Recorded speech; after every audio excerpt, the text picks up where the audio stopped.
औज़ुबिल्लाहिमिनश्शैतानिर्रजीम बिस्मिल्लाहिर्रहमानिर्रहीम अस्सलाम वालेकुम। मेरा नाम फ़रहान जाफ़र ई कॉमर्स वाला है। मैं रेहान स्कूल इस्लामाबाद कैंपस में लेवल 1 का स्टूडेंट हूँ। जैसा कि आपको पता है, मैं जब भी आता हूँ एक नए गेस्ट के साथ आता हूँ। तो आज हमारे साथ उमर गेमिंग वाला मौजूद हैं।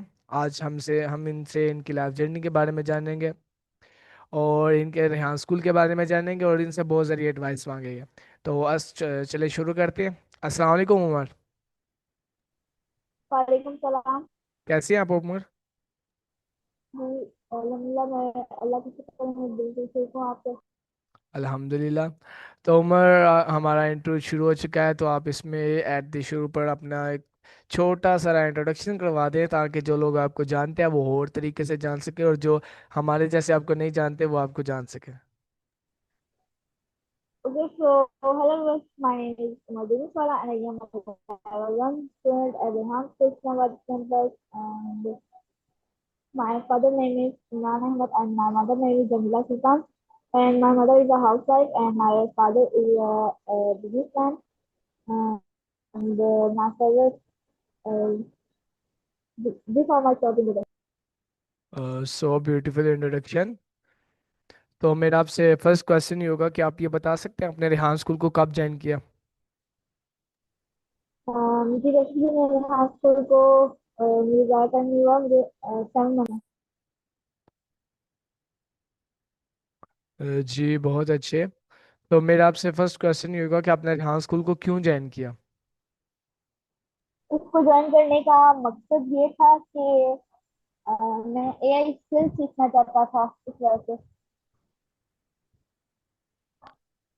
जी, और आपने कितनी एआई स्किल सीखी रेहान स्कूल को ज्वाइन करके? मैंने तो अभी तक काफ़ी स्किल सीख ली हैं। और उन चीज़ों को आप बता सकते हैं ताकि मेरे व्यूअर्स को पता चल सके हमें रेहान स्कूल में आने के बाद क्या क्या चीज़ें सीखने का मौका मिलता है। जी, ऑफ कोर्स मैं बता सकता हूँ। ध्यान स्कूल में आने के बाद फिर यहाँ पर आपको सब चीज़ें सिखाएंगे। एआई के बारे में जितनी भी नॉलेज है वो आपको सब देंगे। अ, जी, मेरा आपसे अगला क्वेश्चन ये होगा कि आपके स्कूल के टास्क में कौन कौन सा टास्क है, और आप कौन कौन से टास्क कर चुके हैं स्कूल में आने के बाद? जी, हमारी बुक में जितने भी टास्क होते हैं वो सारे मुझे आते हैं और मैं कर चुका हूँ। रेहान स्कूल की लेवल 1 वर्कबुक ए में खत्म कर चुका हूँ और वर्कबुक बी भी खत्म होने वाली है। जी इंशाल्लाह ज़रूर। तो आप कितने महीने हो गए आप इन वर्क बुक पे काम कर रहे हैं, और आपको क्या क्या चीज़ ने सीखने का मौका मिले स्कूल में से, जैसे कैनवा पोस्ट वगैरह, ये चीज़ें बता सकते हैं आप? मुझे वर्कबुक खत्म करते हुए बहुत चीज सीखने का मौका मिला है, जैसे Canva course, story course, interviews करना, और इसके अलावा जो है बाकी चीजें जो होती हैं, माया वगैरह करना, ये सब चीजें। तो आप ये बता सकते हैं ये हमें इंटरव्यू का क्या फ़ायदा होता है, जिस तरह अब हम आपसे इंटरव्यू कर रहे हैं, तो इसका क्या फ़ायदा होगा? इससे ये फायदा होगा कि आपकी स्किल्स, इंग्लिश स्किल्स, आपकी जो बोलने वाली स्किल्स हैं वो इम्प्रूव होंगी। तो मेरा आपसे अगला क्वेश्चन ये होगा कि आप हमारे व्यूवर्स को बता सकते हैं कि ये कैनवा पोस्ट किस तरीके से बनाई जाती हैं, और स्टोरी पोस्ट? कैनवा पोस्ट और स्टोरी पोस्ट बनाने के लिए सबसे पहले हमें एक कैनवा प्रो होना जरूरी है। कैनवा पोस्ट से बनाई जाती है कि सबसे पहले हमें अपनी कैनवा पोस्ट का एक टॉपिक होता है, हमें दिया जाता है अपनी बुक में। और उस कैनवा पोस्ट के टॉपिक को हम जब अपने एलिमेंट्स, कैनवा प्रो में जाकर अपने एलिमेंट्स में डालते हैं, तो फिर वहां से हम एक पिक्चर सेट करते हैं उस टाइटल के मुताबिक।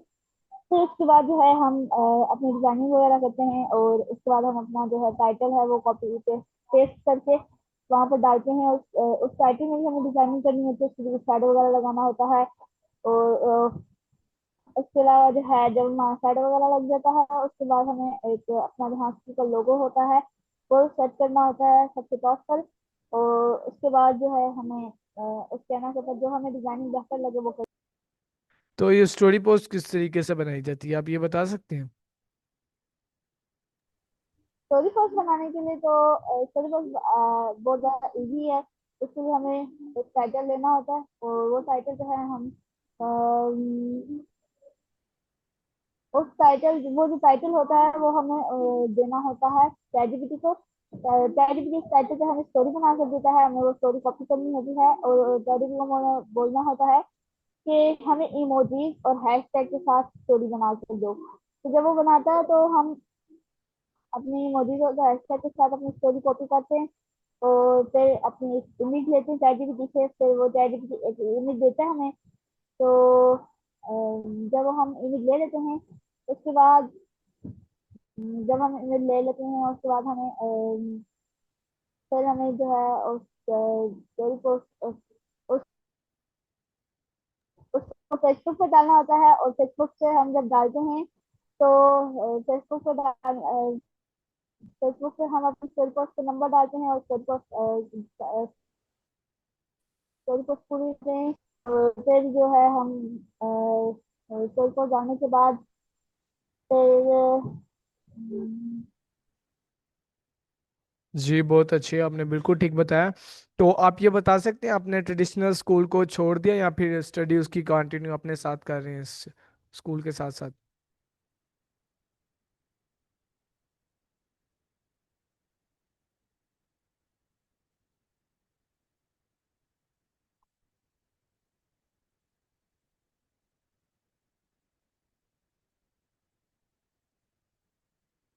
मेरा आपसे अगला क्वेश्चन ये था कि आप ये बता सकते हैं कि आपने पिछले स्कूल की स्टडी छोड़ दी है या फिर स्कूल के साथ कंटिन्यू रख रहे हैं?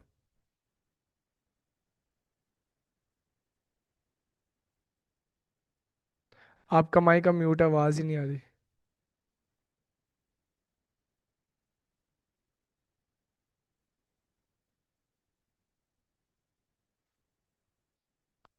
आपका जी मैं हाँ स्कूल के साथ साथ अपनी तरह कभी कंटिन्यू कर रहा हूँ।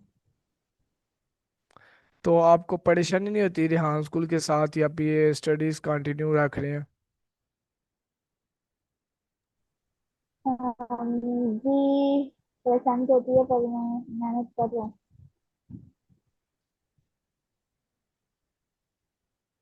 जी मेरा आपसे अगला क्वेश्चन ये होगा कि आप पिछले स्कूल में अभी कौन सी क्लास में पढ़ रहे हैं? मैं जो है अभी मैं लेवल वन में पढ़ रहा हूँ। ध्यान स्कूल में लेवल वन में पढ़ रहा हूँ और बड़े स्कूल में जी बहुत अच्छे।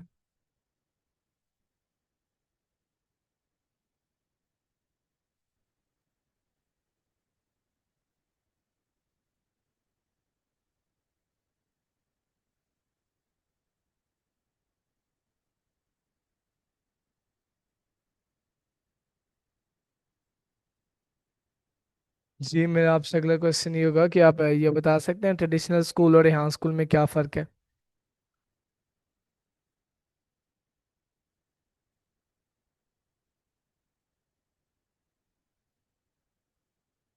दोनों में ये फर्क है कि ये ट्रेडिशनल स्कूल जो होता है वहाँ पे किताबों से पढ़ाया जाता है और हम स्कूल में उससे पढ़ाया जाता है, लैपटॉप और मोबाइल से पढ़ाया जाता है।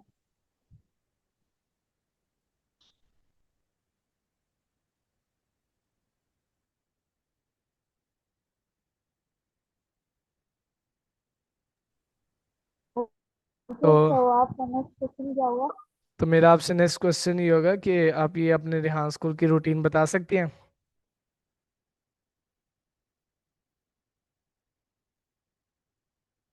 जी मैं डेली रूटीन चेक कर सकता हूँ। मेरी डेली रूटीन ये है कि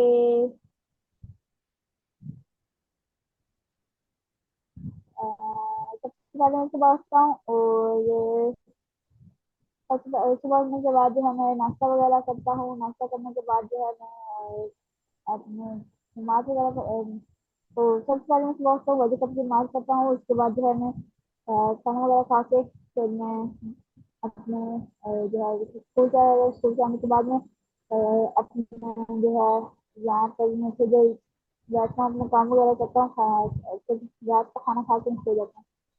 और जब आपके ट्रेडिशनल स्कूल शुरू हो जाते हैं तो आपकी रूटीन क्या होती है आपकी?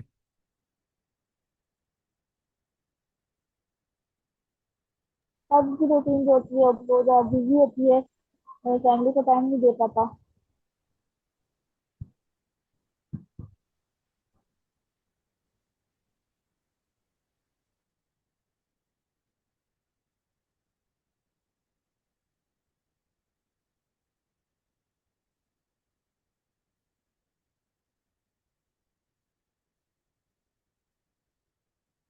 जी, मेरा आपसे अगला क्वेश्चन ये होगा कि आप ये बता सकते हैं कि ट्रेडिशनल स्कूल और रेहान स्कूल में क्या फ़र्क है। ट्रेडिशनल स्कूल और रेहान से मैंने फर्क करके बताया तो था दोनों के बारे में डिस्कस। जी बिल्कुल ठीक। तो मेरा आपसे अगला क्वेश्चन ये होगा कि आप रेहान स्कूल में आपको कौन सा फैसिलिटेटर ट्रीट कर रहा है। मुझे मैम का मैम का नाम सही से नहीं आता। कोई बात नहीं। तो मेरा आपसे अगला क्वेश्चन ये होगा कि आप ये बता सकते हैं कि अगर किसी को रेहान स्कूल में आने का मौका मिले तो उसको कौन से लेवल से शुरू कराते हैं और कहाँ तक पढ़ाया जाता है। लेवल 1 से शुरू करवाते हैं और लेवल 4 तक लेकर जाते हैं।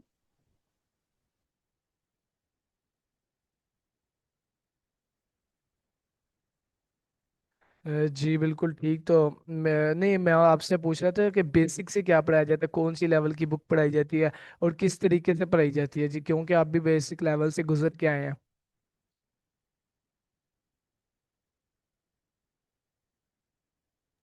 बेसिक लेवल जब से शुरू में होता है तो शुरू में जब मैं आया था, रेहान स्कूल जो था काफी ज्यादा तब जो रेहान स्कूल था और अब जो रेहान स्कूल है काफी ज्यादा फर्क है उसमें। देखिए पहले जब रेहान स्कूल था तो वहाँ पर बच्चे जो थे कम थे, 33 की शायद, इसी तरह 32 या 33 थे। तो तब जो था रेहान स्कूल में मुझे काफी अच्छा लगता था क्योंकि तब शोर बिल्कुल भी नहीं होता था। शोर का नाम निशान नहीं था। तो बिल्कुल भी शोर नहीं होता था और सब बच्चे अपने आराम से कमरे बैठ के अलग अलग जगह बैठ के अपनी बात करते थे और अपनी बात खत्म करते थे। तो जब से रेहान स्कूल में बच्चों की स्ट्रेंथ ज्यादा हुई है तो यहाँ पर जो है काफी ज्यादा मुश्किलात पेश आ रही हैं, काफी ज्यादा जो है शोर होता है। जी बिल्कुल ठीक। तो मेरा आपसे अगला क्वेश्चन ये होगा कि हमें अगर रेहान स्कूल ज्वाइन करना पड़े तो हम ऑनलाइन एकेडमी ज्वाइन करें या रेहान स्कूल को फिजिकल आकर ज्वाइन करें, कौन सी चीज़ बेहतर है। फिजिकल ज्यादा सही है। उसकी वजूहात। इसकी वजह ये है कि फिजिकल में जो है हमें प्रैक्टिकल करने को मिलता है।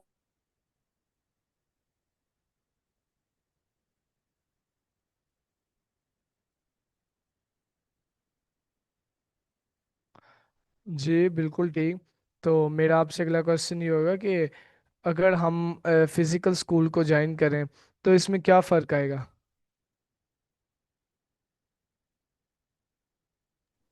फिजिकल स्कूल अगर हम ज्वाइन करें तो अगर हम ऑनलाइन करेंगे तो उसका वो वाला डर नहीं रहेगा जो एक इंसान में होता है कि ये मुझे मैं ये मुझे डांस करेगी। इस तरह अगर ऑनलाइन होता है तो वहां से हम बेइज्जत करते रहेंगे उसको, वहां पे बैठा हुआ मुंह रहेगा।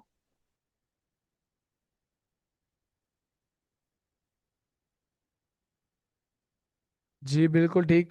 तो आप ये बता सकते हैं कि आपके ख्याल में जो सी वक्त की पाबंदी इंसान के लिए कितनी ज़रूरी है।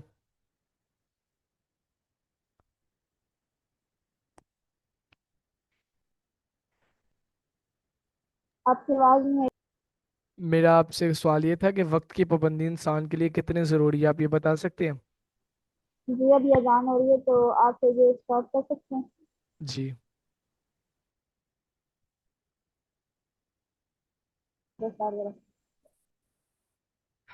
जी मेरा आपसे अब अगला क्वेश्चन ये होगा कि आप ये बता सकते हैं हमारे लिए तालीम कितनी ज़्यादा ज़रूरी है। कि तालीम इतनी जरूरी है कि अगर हम तालीम नहीं करेंगे तो एक अंग्रेज बंदा वो हमें गालियां देगा, हम समझेंगे तारीफ कर रहे हैं।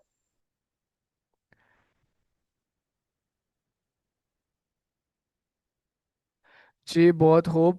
तो मेरा अब आपसे अगला क्वेश्चन ये होगा कि अगर हमें ट्रेडिशनल स्कूल्स जारी रखने हो तो हम उनको कौन सी क्लास तक जारी रख सकते हैं। ट्रेडिशनल स्कूल, अगर हम यहाँ स्कूल भी अगर साथ में कंटिन्यू करें ना, तो मैट्रिक तक सही रहता है। मैट्रिक तक बंदा अगर कर ले बहुत अच्छा रहता है। तो आपने ट्रेडिशनल स्कूल्स कहाँ तक ज्वाइन किया, मतलब कौन सी अब क्लास में आप? 7। जी बहुत खूब। तो मेरा आपसे अब अगला क्वेश्चन ये होगा कि जिस तरीके से हमारे जो से दूसरे व्यूवर्स हैं वो कहते हैं कि हम ये पढ़ाई अच्छी नहीं है, हम इसको ज्वाइन नहीं करना चाहते, तो आप उन लोगों के बारे में क्या कहना चाहेंगे?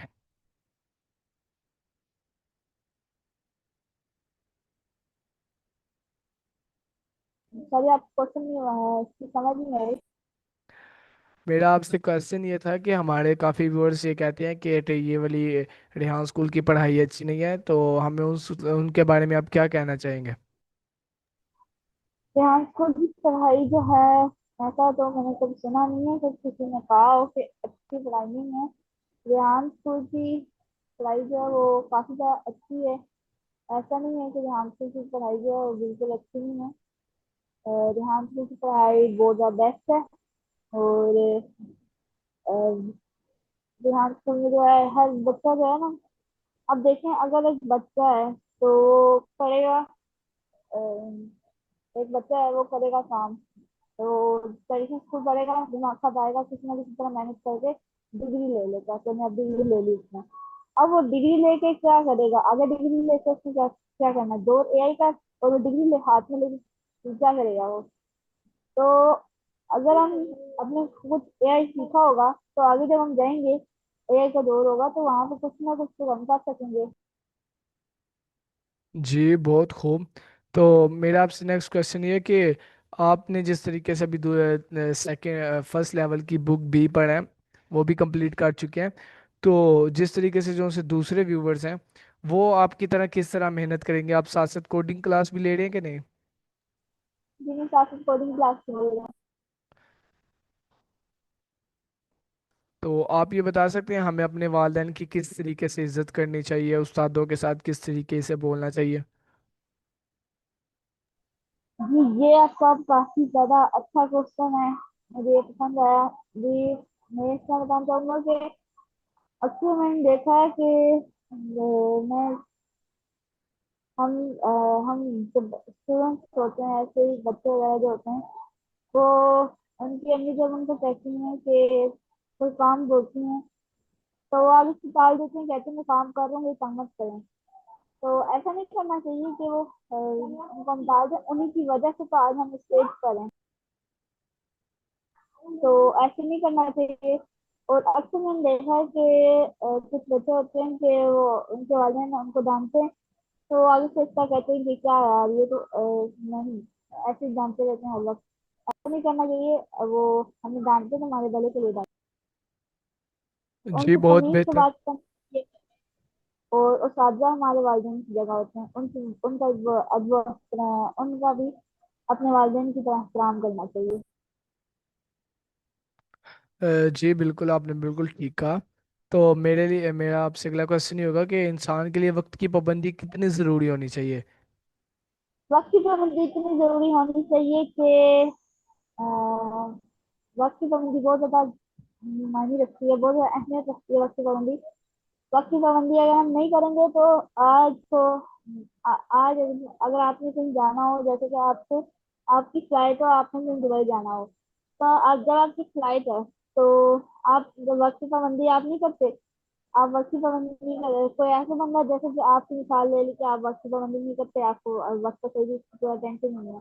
अब देख, आपकी फ्लाइट थी और आप सोए हुए, अभी आपकी फ्लाइट का टाइम भी हो गया, और उस टाइम भी आप इसलिए सोए हैं, और आपको कोई आके उठाता है, तो आप कहते हैं कि मुझे नींद आ रही है, मैंने नहीं उठना, मुझे सोना है। तो फिर आपकी वो फ्लाइट छूट जाएगी और आपको पछतावा होगा कि काश मैं उस वक्त उठ जाता और अपने वक्त की पाबंदी करता। जी बहुत बेहतर, आप बिल्कुल ठीक फरमा रहे हैं। तो मेरा आपसे अगला क्वेश्चन ये होगा कि एक उस्ताद को अपने जब तालिब इल्म को समझाने का मौका मिले कि वो उसको किस तरीके से गाइड करे, तो आप ये बता सकते हैं कि उसको किस तरीके से अपने स्टूडेंट्स को गाइड करना चाहिए?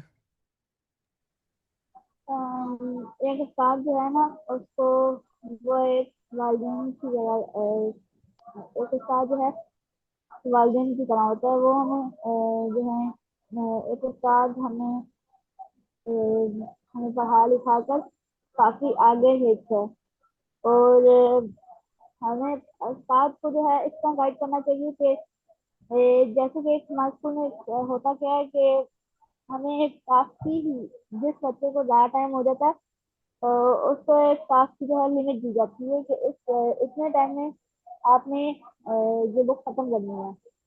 अब वो बच्चा जो है करता है, मेहनत करता है, अपनी पूरी लगन से टाइम करता है और पूरी मेहनत करता है कि वो उस खत्म करे और अपनी बुक को खत्म करने की वो पूरी कोशिश करता है, पर उससे खत्म नहीं होती। तो उसको दी जाती है डेडलाइन। अब उसको डेडलाइन भी मिलती है। अब वो डेडलाइन में ये करता है कि उसको डेडलाइन मिलती है, वो पूरी कोशिश करता है कि इतने तुम्हें डेडलाइन मिली है उतने में पूरी कोशिश करके अपनी बुक खत्म कर लूँ। अब अगर उससे भी नहीं होती तो उसको स्कूल से निकाल दिया जाता है, जबकि ऐसा नहीं करना चाहिए। उसको वो बेचारा कितनी मेहनत करके इस स्कूल को उसने ज्वाइन किया होता है। उसके वालिदैन की कितनी फीसें भरी होती हैं, कितनी ख्वाहिशात सोची हुई होती है कि ये हमारा बच्चा ये करेगा, हमारा बच्चा ये करेगा। तो ऐसा नहीं करना चाहिए। उस बच्चे को देखना चाहिए कि क्या उसको उस काम में इंटरेस्ट है या फिर वो ऐसे ही अपना टाइम स्पेंड करता जी बिल्कुल ठीक, आप बिल्कुल ठीक कह रहे हैं। अगर आपको हम रेहान स्कूल का प्रिंसिपल बना दे तो आप रेहान स्कूल में क्या चेंजेस लाएंगे? है। जी मैं यहाँ स्कूल में ये चेंजेस लाऊंगा कि यहाँ पर जो है ये चेंजेस लाऊंगा कि हर एक बच्चे को एक मौका दूंगा उसको सुधरने का।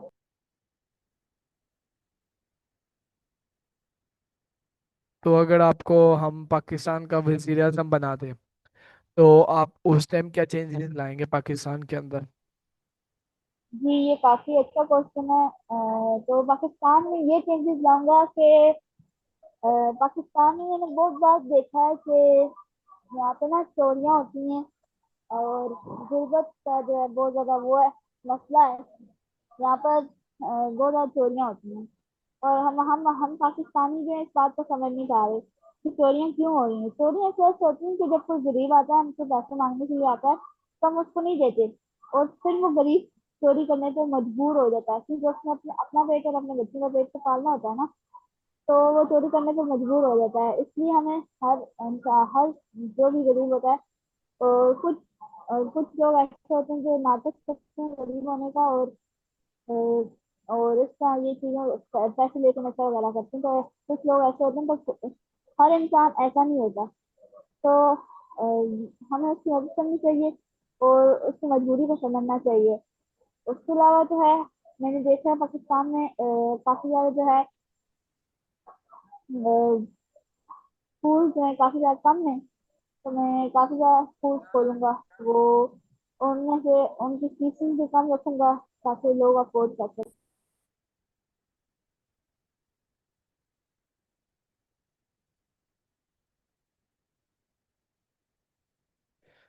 जी बिल्कुल ठीक। तो मेरे आपसे अगला क्वेश्चन ये होगा कि आप अपने रेहान स्कूल का कैलिकुलम बता सकते हैं हमें? इधर रेहान स्कूल का 4 ईयर जो कैलिकुलम है। फॉर ये मैं बता सकता हूँ ये है कि जी सबसे पहले हमारे इधर ना लेवल 4 लेवल होते हैं। लेवल 1, लेवल 2, लेवल 3 और लेवल 4। अब 4 लेवल में ये होता है कि पहला लेवल जो होता है वो होता है उसमें हमें बेसिक सिखाते हैं कि अर्निंग करनी कैसे, सीखना कैसे और अर्न कैसे करना। तो जब हम दूसरे लेवल पे पहुंच जाते हैं तो हमें $100 अर्न करने होते हैं जो हमने स्किल्स सीखी होती हैं फाइवर और अपवर्क के ऊपर काम वगैरह करके। थर्ड लेवल में ये होता है कि हमें फ्रीलांसिंग और अपवर्क के ऊपर अपने अकाउंट्स बनाने होते हैं, उसके ऊपर काम करना होता है, अपनी स्किल्स शेयर करनी होती हैं।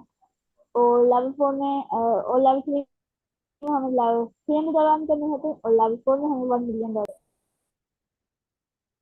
तो आप ये बता सकते हैं सर रेहान अलावाला का विजन एंड मिशन क्या है रेहान स्कूल बनाने के लिए?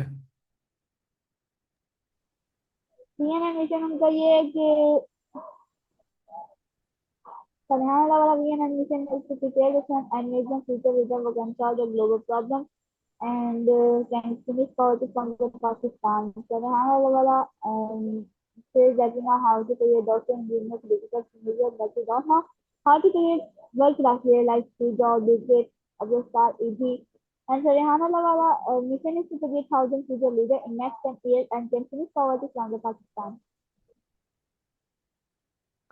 जी, मेरा आपसे अगला क्वेश्चन ये होगा कि आप क्या चीज़ अपनी ज़िंदगी में पाना चाहते हैं, क्या चीज़ हो बड़े हो क्या आप बनना चाहते हैं अगले 5 सालों में। अगले 5 सालों में बड़े होकर मैं अच्छा बिजनेसमैन बनना चाहता हूँ, ईमानदार बिजनेसमैन। और आप कौन सा बिजनेस शुरू करना चाहेंगे।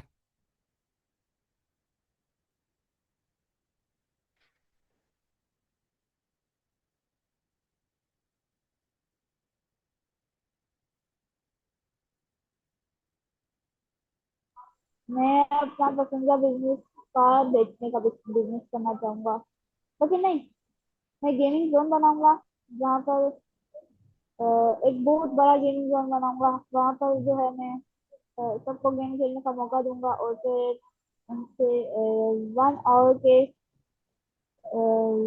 200 रुपीज दूंगा। जी, बहुत अच्छे। तो मेरा आपसे अगला क्वेश्चन ये होगा कि आप ये बता सकते हैं कि अगर आपको अपनी एक ख्वाहिश पूरी करने का मौका मिले तो आप वो कौन सी ख्वाहिश पूरी करेंगे। अपनी ख्वाहिश पूरी करने का मौका मिले वो होगी मेरी पसंदीदा ख्वाहिश कि मैं बोलूंगा अगर अलादीन से चिराग मिल जाए जी जी। तो मैं बोलूंगा मेरी जुबान बन जाए, वापस कभी ना जाना। क्या ब... तो मैं उससे ख्वाहिशात पूरी करवाता रहूंगा। जी, बहुत बेहतर। तो मेरा आपसे अगला क्वेश्चन ये होगा कि आप ये बता सकते हैं कि अगर हमें ट्रेडिशनल स्कूल के साथ रेहान स्कूल जाए शुरू करने का मौका मिले तो ये क्या हमारे लिए बेहतर है, या फिर हम सिर्फ और सिर्फ ट्रेडिशनल पढ़ें ने, या फिर रेहान स्कूल ना पढ़ें, या फिर रेहान स्कूल पढ़ें और ट्रेडिशनल ना पढ़ें। जी, ज्यादा फायदा तो रेहान स्कूल का ही है क्योंकि रेहान स्कूल में जो है ये है कि रेहान स्कूल में बच्चों को ए से सिखाया जाता है और आगे जाकर दौर भी यही वाला है।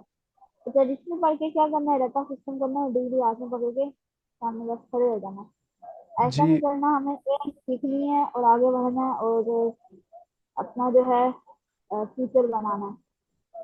तो मेरा आपसे अगला लास्ट एंड आखिरी क्वेश्चन ये होगा कि आप हमारे व्यूअर्स को लास्ट एडवाइस देंगे।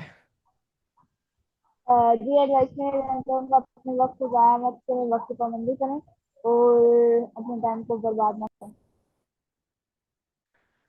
जी, बहुत बेहतर। जिस तरह के व्यूअर्स आपने अभी देखा, हमारे साथ उमर गेमिंग वाला मौजूद थे। उन्होंने हमें अपनी लाइफ जर्नी के बारे में बताया और अपने बहुत सारे गोल्स के बारे में बताया और अपने स्कूल्स के बारे में बताया। हमें बहुत अच्छा लगा इनके साथ मिलकर और इनके साथ इंटरव्यू कर और ये उमर गेमिंग वाला है और इनके behind the name of Umar business वाला भी है। और इनका बहुत बहुत शुक्रिया उमर के बिजनेस वाला, आप हमारे साथ आए, हमारे इंटरव्यू में शुरू किया। और मिलेंगे एक नए इंटरव्यू में, तब तक के लिए अल्लाह हाफिज़। ओके, अल्लाह। ओके।